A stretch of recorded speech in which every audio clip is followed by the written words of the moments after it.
Hi guys, welcome back to our channel. Guys, మన channel cricket సంబంధించిన ప్రతి చిన్న అప్డేట్ మన ఛానల్లో రెగ్యులర్ వస్తుంటాయి. ఇంకా మన ఛానల్ ఈ సబ్స్క్రైబ్ చేసుకోకపోతే గైస్ వెంటనే సబ్స్క్రైబ్ చేసుకోండి అండ్ పక్కన బ్లెక్ని యాక్టివేట్ చేసుకోండి. అండ్ అదే ఇంకా మన వీడియోని లైక్ చెప్తే గైస్ వెంటనే లైక్ చేసి మన వీడియోలోకి ఎంటర్ అవుదాం. గైస్ తప్పకుండా లైక్ చేయండి. లైక్ చేస్తే మన వీడియో మార్కెట్కి ఫాస్ట్ రీచ్ అవుతుంది. ఇండియా వర్సెస్ ఇంగ్లాండ్ మొత్తం 5 మ్యాచ్ల టెస్ట్ సిరీస్లో ఫస్ట్ మ్యాచ్ వచ్చేసి అక్కడ లీడ్స్లో జరగబోతుంది హెడ్డింగ్లలో. మరి ఈ సిరీస్ నుంచి అయితే కొత్త WTC సైకిల్ అయితే స్టార్ట్ కాబోతుంది రెండు టీంలో కూడా. సో మరి చూడాలి మరి ఏ టీం ఏ విధంగా రాన్స్ అనేది ఇంట్రెస్టింగ్ కనబడుతుంది. ఇక ఒకసారి పిచ్ రిపోర్ట్ కూడా మనం చూసుకుంటే మరి ఈ మ్యాచ్ లీడ్స్లో జరగబోతుంది. మరి లీడ్స్ అంటేనే ఫాస్ట్ బౌలర్లకి చాలా హెల్ప్ అవుతుంటుంది. ఫస్ట్ 3 days ఫాస్ట్ బౌలర్లకి అయితే హెల్ప్ అవుతుంటుంది. పోను లాస్ట్ 2 daysలో కొంచెం బ్యాటింగ్ ఫ్రెండ్లీ వికెట్గా మారే ఛాన్స్ అయితే ఎక్కువగా కనబడుతుంది. బట్ ఎనివే టాస్ గెలిచిన కెప్టెన్ ఖచ్చితంగా ఫస్ట్ బౌలింగ్ తీసుకునేదానికే చూస్తారు.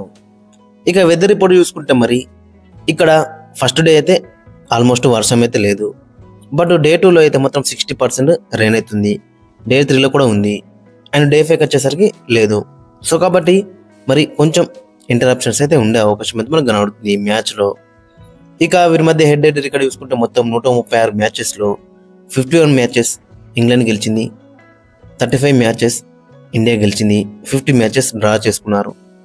సో హెడ్ పరంగా చూసుకుంటే స్లైట్ ఎడ్జ్ ఇంగ్లాండ్కి ఉన్నా కానీ రీసెంట్గా మాత్రం మన వాళ్ళు అయితే చాలా బెటర్ ఆడుతున్నారు గత ఫ్యూ ఇయర్స్ నుంచి అయితే.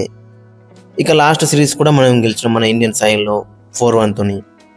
ఇక టీమ్ విషయానికి అయితే ఫస్ట్ మనం ఇంగ్లాండ్ టీం చూసుకుంటే మరి ఇంగ్లాండ్ కూడా టూ మెనీ ప్రాబ్లమ్స్ అయితే కనబడుతున్నాయి. వీళ్ళ బౌలింగ్ అటాక్ మొత్తం న్యూ అని చెప్పుకోవచ్చు. అక్కడ బైడెన్ క్రాట్స్, Josh Tongue, Shoaib Bashir, only Chris Woakes మనకి ఎక్స్పీరియన్స్ ప్లేయర్గా కనబడుతుంది అక్కడ. మరి ఈ అటాక్తో ఏ విధంగా వీళ్ళు రన్స్ అనేది ఇంట్రెస్టింగ్ కనబడుతుంది. ఇక బ్యాటింగ్లో చూసుకుంటే Zak Crawley, Ben Duckett, Ollie Pope, Joe Root, Harry Brook, Ben Stokes, Jamie Smith batting మాత్రం చాలా స్ట్రాంగ్గా కనబడుతుంది. అండ్ వీళ్ళకి నెంబర్ 9 రకం బ్యాటింగ్ అయితే కనబడుతుంది. బ్రైడెన్ కార్డ్స్ నెంబర్ 9లో అయితే వస్తున్నాడు. సో కాబట్టి బ్యాటింగ్ అనేది చాలా పవర్ కనబడుతుంది మనకి ఈ బ్యాటింగ్లో. వీళ్ళకి ఏదైనా వీక్గా కనబడుతుంది అంటే అది ఖచ్చితంగా బౌలింగ్లో అని చెప్పుకోవచ్చు. మెయిన్ బౌలర్స్ అయితే మిస్ అవుతున్నారు అని చెప్పుకోవచ్చు. బట్ ఎనీవే ఓవరాల్గా చూసుకుంటే గుడ్ టీం లెక్కన మనకైతే కనబడుతుంది. మరి ఏ విధంగా రన్స్ అనేది ఇంట్రెస్టింగ్ కనబడుతుంది. మెయిన్గా చూసుకుంటే వీళ్ళకి మెయిన్ ప్లేయర్స్ వచ్చేసి Joe Root, Ben Stokes and Chris Woakes. వీళ్ళు ముగ్గురు గిట్ట మంచిగా నడిస్తే ఖచ్చితంగా మ్యాచ్ అనేది చాలా ఇంట్రెస్టింగ్గా కనబడుతుంది. ఇక ఫైనల్గా ప్లేయింగ్ లెవెన్ అక్కడ మనం చూసుకుంటే Zak Crawley and Ben Duckett ఓపెనింగ్లో బరిలోకి దిగుతారు. నెంబర్ 3లో ఒలీ పప్పు, 4లో జో రూట్, 5లో హ్యారీ బ్రూక్, నెంబర్ 6లో బెన్ స్టోక్స్, నెంబర్ 7లో జెమీ స్మిత్, నెంబర్ 8లో క్రిస్ వోక్స్, నెంబర్ 9లో బ్రైడెన్ కార్డ్స్, నెంబర్ 10లో జోస్ టంగ్, నెంబర్ 11లో షోయబ్ బషీర్. ఇదే ప్లేయింగ్లతోనూ వెళ్ళే ఛాన్స్ అయితే ఎక్కువ కనబడుతుంది. ఆల్రెడీ వీళ్ళు ప్లేయింగ్ లెవెన్ కూడా రిలీజ్ అయితే చేసిళ్ళు. ఇక మరోవైపు మన టీం ఇండియాలో చూసుకుంటే మరి ఈ కాంబినేషన్ ఏ విధంగా ఉంటుంది అనేది ఇంకా చాలా ఇంట్రెస్టింగ్గా మనకైతే కనబడుతుంది. ఇంకా ఎటువంటి రిపోర్ట్స్ అయితే రాలేవు మరి ఈ ప్లేయర్ ఆడతారని. సో కాబట్టి చాలా ఇంట్రెస్టింగ్గా కనబడుతుంది. మరి ఎవరికి ఛాన్స్ ఇస్తారు అక్కడ అనేది. కరుణ్ నాయర్ ఉన్నాడు, సాయి సుదర్శన్ ఉన్నాడు. మరి వీళ్ళిద్దరు ఆడతారా? వీళ్ళిద్దరిలో ఎవరికొకరికి ఛాన్స్ ఇస్తారు? సో ఇవన్నీ కూడా క్వశ్చన్స్ అయితే కనబడుతున్నాయి. ఒకసారి మనం ప్రాబిలిటీగా చూసుకుంటే జైస్వాల్ అండ్ కేఎల్ రాహుల్ ఓపెనింగ్లో బరిలోకి దిగుతారు. జైస్వాల్కి ఇంపార్టెంట్ సిరీస్ అని చెప్పుకోవచ్చు. ఇక్కడ గిట్ట మంచిగా రాణించిననుకో చాలా బెటర్ అయితే ఉంటుంది తనకు కూడా పర్సనల్గా. ఇక మరోవైపు కేఎల్ రాహుల్కి ఈసారి అయితే ఎటువంటి ప్రెజర్ అయితే ఉండదు. ఎందుకంటే మనం చూస్తున్నాగా గత సిరీస్లో కూడా బీజిట్లో కూడా ఓపెనర్గా ఆడమంటే ఓపెనర్ ఆడిండు, మిడిల్ ఆర్డర్లో ఆడమంటే మిడిల్ ఆర్డర్లో కూడా ఆడిండు. బట్ ఇక్కడ రీసెంట్గా చూసుకుంటే ఖచ్చితంగా మరి ఇతను ఫుల్ ఫ్లెడ్జ్గా ఓపెనర్ కిందనే కన్సిడర్ అయితే చేస్తున్నారు.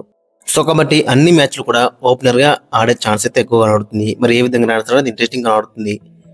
ఇక నెంబర్ 3లో కరుణ్ నాయరా, సాయి సుదర్శన అనేది ఇంట్రెస్టింగ్ క్వశ్చన్ మనకైతే కనబడుతుంది. బట్ ప్రాబిలిటీగా చూసుకుంటే ఫస్ట్ ప్రియారిటీ అయితే ఖచ్చితంగా కరుణ్ నాయర్ వైపు వెళ్ళే ఛాన్స్ అయితే ఎక్కువ కనబడుతుంది. రీసెంట్గానే 100 అయితే కొట్టిండు. సో కాబట్టి ఖచ్చితంగా మరి ఇతనికే ఛాన్స్ ఇచ్చే అవకాశం అయితే మనకు ఎక్కువ కనబడుతుంది. ఇక 4లో చూసుకుంటే కెప్టెన్ శుభ్మన్ గిల్. మరి శుభ్మన్ గిల్కి ఇక్కడ బిలో 20 అవుతుంది యావరేజ్. మూవింగ్ బాల్కి ఇబ్బందితో ఆడుతున్నాడు. దట్టు కెప్టెన్గా ప్రూవ్ చేసుకోవాలి, పాయింట్ టు ప్రూవ్. మరి ఏ విధంగా రాణిస్తున్నది ఇంట్రెస్టింగ్గా మనకైతే కనబడుతుంది. ఖచ్చితంగా ఇతని దగ్గర నుంచి అయితే బిగ్ నాక్స్ అయితే మనం అయితే ఎక్స్పెక్ట్ చేస్తున్నాం. సో కాబట్టి మరి ఏ విధంగా రాన్స్ అనేది ఇంట్రెస్టింగ్ కనబడుతుంది. ఆల్రెడీ ఫిక్స్ అయింది మరి శుభ్మన్ గిల్ నెంబర్ 4లో ఆడతాడని. ఇక 5లో చూసుకుంటే రిషబ్ పంత్ వైస్ కెప్టెన్. రిషబ్ పంతే కన్ఫర్మ్ చేసిండు మరి నేను నెంబర్ 5 ఆడతా, నెంబర్ 4లో శుభ్మన్ గిల్ ఆడతాడని ప్రెస్ కాన్ఫరెన్స్లో.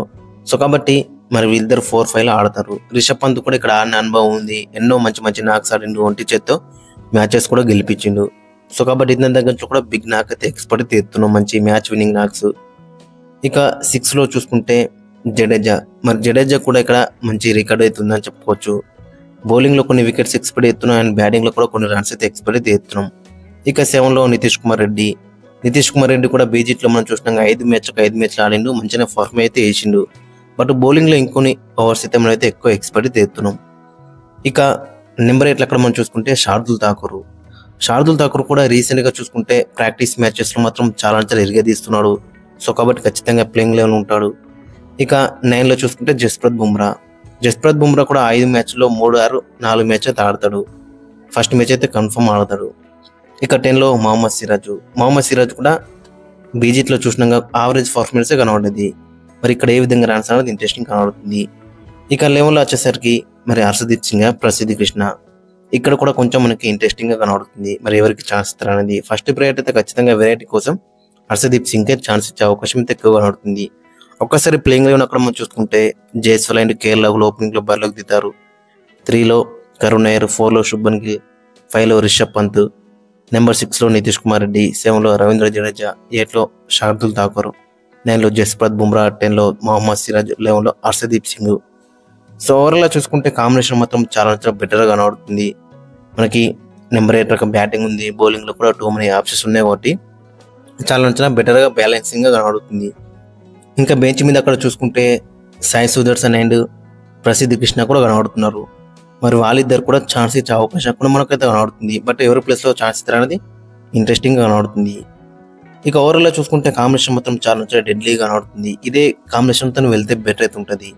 ఈ సిరీస్లో మనం మెయిన్గా చూడాల్సింది శుభ్మన్ గిల్ మరి ఏ విధంగా రాణిస్తాడు, బ్యాట్స్మెన్గా ఏ విధంగా రాణిస్తాడు అండ్ కెప్టెన్గా ఏ విధంగా రాణిస్తాడు అనేది ఇంట్రెస్టింగ్గా మనకైతే కనబడుతుంది.